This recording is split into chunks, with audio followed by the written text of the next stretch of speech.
Khamenei's statement actually followed his written statement before, as you said, and he didn't go out public and he didn't give any visual message or video record. However, and also this lack of public appearance actually enforces speculations about his health condition, his status. Some of the reports actually claiming that he had been severely injured during this first wave of attacks on 28th of February. Some others claiming that he had been killed on that day.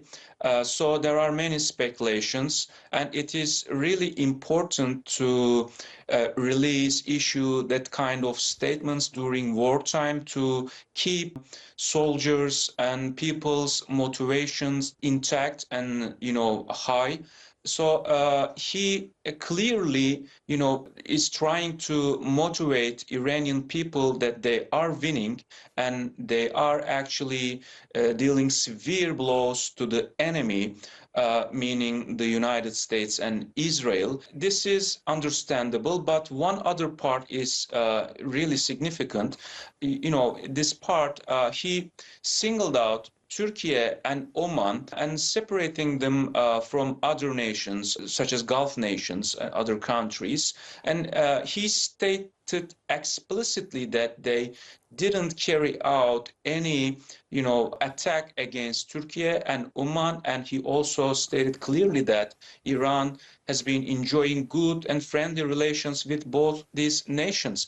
And prior to Mustafa Caner's statement, actually, other Iranian officials, including the president of the country, Mr. Pezeshkian, he also denied that Iran didn't attack Turkey, Oman, and also Azerbaijan, because there was also a drone attack against Azerbaijan. So from the official statements, we are understanding that Iran doesn't seek any confrontation with Turkey, Oman, and they are actually warning against future provocations or conspiracies, which they deem conspiracies against Turkey and Oman in the context of missile attacks. Actually, Iran's strategy is to survive in the first place, and endure and prolong the war as it can, because a prolonged war, a protracted war, would be more costly to the United States than Iran. Iran has this geography advantage. Also, Iran has a 90+ million population. Iran has a big army. Iran has the capacity to produce costs, inflict costs on other nations, other entities, including financial markets. It let this oil prices surge. It disrupted the all Strait of Hormuz, maritime activities in the Strait of Hormuz.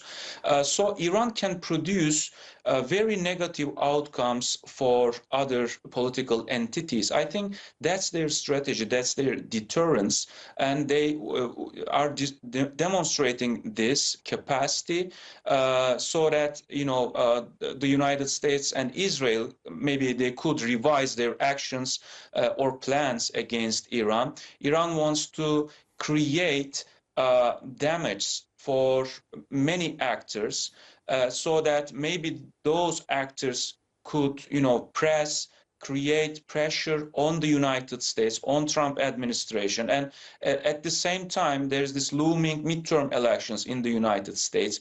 Iran reads that clearly, and that's why they are trying to now dictate the terms of peace. And they are saying that they are not going to, settle for a simple ceasefire. They want more. They want to dictate the terms of peace. They want to create a new, regional order around the Strait of Hormuz. They want to create a new security and economic architecture around the Strait of Hormuz. So they want to translate their endurance and defiance into a political gain, a strategic victory. That's their actually strategy.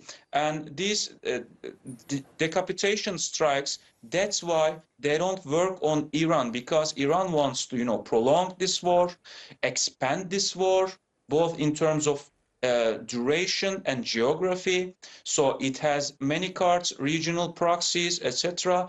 So I think Iran's strategy is, Iran actually sits on in the driver's seat of this war, and they are steering this war, and they want to, set the rules of the conflict and of the peace. I think that's their strategy.